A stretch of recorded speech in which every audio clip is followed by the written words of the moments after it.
শওকত সাহেবের এখন অন্যতম প্রধান শিষ্যর নাম হচ্ছে খয়রুল ইসলাম। খয়রুল ইসলাম সাহেবকে বলছে ব্লকের দায়িত্ব দেবো, ওইদিকে মহসিন বাবু না কি আছে ওনাকে বলছে ব্লক দেবো। কে কত বড় নেতাকে প্রমাণ করতে হবে, সেই জন্য ওরা রেসারেসি করছে। রেসারেসি করতে গিয়ে কোথায় হাত দিয়েছে একটা ব্লাড ডোনেশন ক্যাম্পের গেটে, যে প্রত্যেক দিন পশ্চিমবাংলায় 1800 থেকে 2000 ইউনিট রক্তের প্রয়োজন হয়, সরকার সেটা যোগান দিতে পারে না। আমাদের মতো যারা আছেন বিরোধী থেকে শুরু করে অনেক সমাজসেবী সংগঠন সেই যোগান দেওয়ার চেষ্টা করে। সারা রাজ্যের মানুষ যখন ছিচি করছে, তৃণমূলের অন্দরেও এটা নিয়ে অনেক চর্চা হয়েছে যে এটা যতটুকু আমি খবর পেয়েছি যে এটা অন্যায় করছে। সেই সময় অন্যায়কে ঢাকা দেওয়ার জন্য গল্প ফাঁদতে হবে। শওকত সাহেব তো গল্প ফাঁদার মাস্টার জিনিস। ও মানিক পাইক খুন হয়েছে, অন্যের নামে চাপিয়ে দিয়েছে। রাজ্জাক্কা খুন হলো, আইএসএফের নামে চাপিয়ে দিতে চেয়েছিল। যাক, এখন গল্প ফাঁদার জন্য কি বলছে, 2 রাউন্ড গুলি আর কি সব গল্প শোনাচ্ছে। আমি অন ক্যামেরা বলছি, 2 রাউন্ড কেন, হাফ রাউন্ড গুলিও যদি কেউ চালিয়ে থাকে তার ব্যবস্থা করা হোক, ছাড় না হয়, কিন্তু সেটা তদন্ত করতে হবে। যার তার নামে দেয়া যায় না। অন্যায় করেছে, অন্যায়কে ঢাকা দেওয়ার জন্য এই গল্প ফাঁদছে। কিন্তু ভাইজান, আমরা যেটা শুনেছি রক্তদান জীবনদান, শাসকের বাধা এবং তাদের জ্বালাটা। আমি এক কথায় উত্তর দেবো, অন্ধকার জগতের প্রাণীরা আলোকে পছন্দ করে না। এটা আলো হচ্ছে, ওরা পছন্দ করছে না ওই জন্য। তবে এই ধরনের গেট ফেট ভেঙে প্রোগ্রামকে আটকে রাখতে পারবে না, আইএসএফের কার্যক্রমকে আটকাতে পারবে না। Thank you. আইএসএফের নেতৃত্বে ভাঙড়ে একের পর রক্তদান শিবির হচ্ছে, একটা রেকর্ড আরেকটা ভাঙছে। সেই জায়গায় শাসক দল কি বুঝতে পারছে যে যারা রক্ত দিয়ে রেকর্ড তৈরি করে রেকর্ড ভাঙছে, 26শে বিধানসভায় ভোটটা তাদের কাছে কিছু নয়। শাসক দলের এখানে যারা অবজারভার না কী সব দিচ্ছে, কেউ বলছে অবজারভার আছে, আবার কেউ বলছে অবজারভার নাই। এই গল্প শুনছি, টপ টু বটম পর্যন্ত জানে, শুধু ভাঙন নয়, ইন্ডিয়ান সেকুলার ফ্রন্ট খামচিহ্ন এবারে ডবল ডিজিটে যাচ্ছে। ওই জন্য আতঙ্কিত হয়ে যতটা পারে আটকানোর চেষ্টা করছে। তবে বিপ্লবের শেষ কথা বলে মানুষই বিপ্লব সংগঠিত করে। এই বিপ্লবকে পুলিশের একটা অংশ বা গুন্ডামস্তানকে দিয়ে আটকে রাখতে পারে না। মানুষ বিপ্লব দেখতে শুরু করেছে, বিপ্লব তখনই সফল হবে সেই স্বপ্ন নিয়ে সুষ্ঠু সমাজ ব্যবস্থা গঠনের জন্য। তাই মানুষই বিপ্লবকে সফলের উচ্চ শিখরে নিয়ে যায়। শুভেন্দু অধিকারী বা বিজেপি বলছে যে মুসলিম বহিরাগত মুসলিমদের বাংলাদেশ বা দেশ থেকে।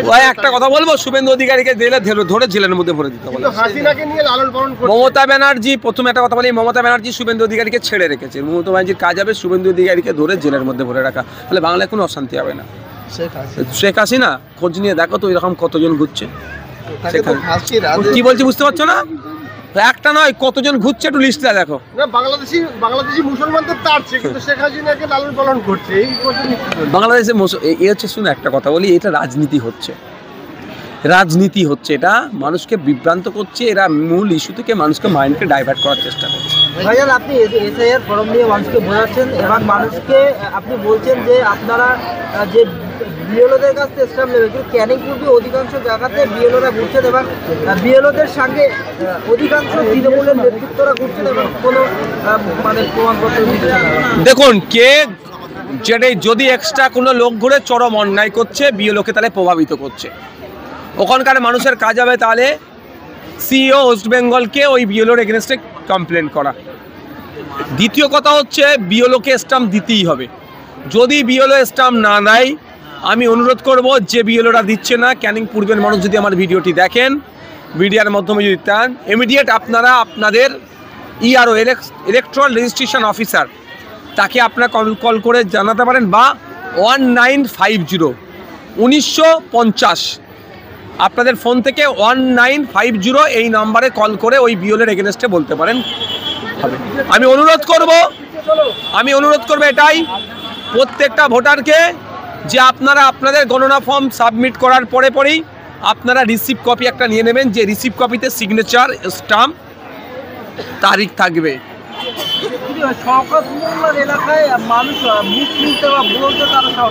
দেখুন, বেরিয়ে আসতে হবে। মুখ খুলতে যদি না সাহস পায়, তাহলে ভোট চুরি হয়ে যাবে তাদের, গণনা ফর্মে তাদের নাম উঠবে না।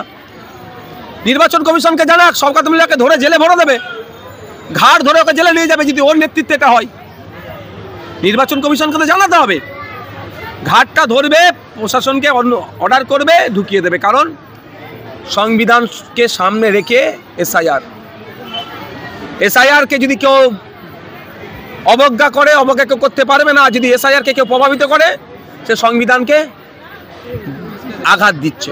সংবিধানকে যদি আঘাত দেয়, তার জায়গা কোথায়? জেলে।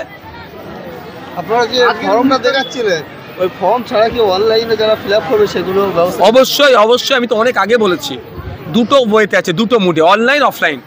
ফর্ম ফিল আপ করে কেউ জমা দিতে পারে, অনলাইন থেকে কেউ জমা দিতে পারে।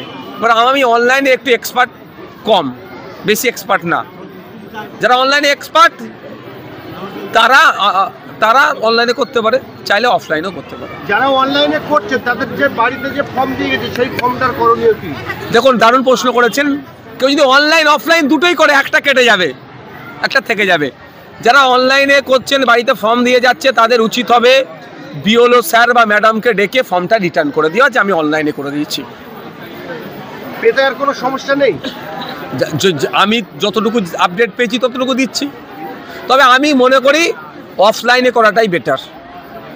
কিন্তু অফলাইনে আজকের 19 তারিখ হয়ে গেল, এখনো পর্যন্ত বেশ কিছু জায়গায় কেউ যাচ্ছে না তাকে হেল্প করার জন্য, এরকম মানুষ পাচ্ছে না, সেই জন্য মানুষ বাধ্য হয়ে অনলাইনে ফর্ম ফিল আপ করছে। যে অনলাইনে ফর্ম ফিল আপ করবে তার অফলাইনে করাটা সহজ।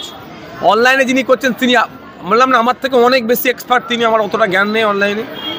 যে অনলাইনে করছে সে অফলাইনে করে সে চষে দিতে পারে, এরকম একটা ব্যাপার। বাধ্য হয়ে মানুষ যাচ্ছে, যেহেতু কেউ দেখুন, আমি তো অপশান দিয়েছি, আপনি ইউটিলাইজ করতে পারেন।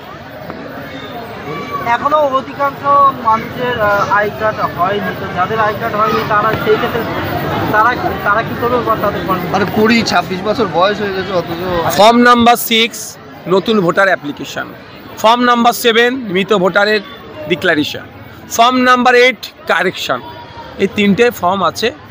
যারা নতুন ভোটার 26 বছর বয়স, এখনও ভোটার লিস্টে নাম ওঠেনি, 18 বছর হয়ে গেছে, ভোটার লিস্টে নাম ওঠেনি, ফর্ম নাম্বার 6 চাইবেন, ফিল আপ করে জমা দেবেন। তবে আমার মনে হয় 7 তারিখের আগে নতুন ফর্ম নাম্বার 6 নাও দিতে পারে বা নাও জমা নিতে পারে, যা হবে মনে হয় 7 তারিখের পরে, খসড়া লিস্টের পরে। কালকে দেখলাম একজন বিএলও কাজের চাপ নিতে না পেরে হসপিটালে ভর্তি হয়ে অসুস্থ হয়ে।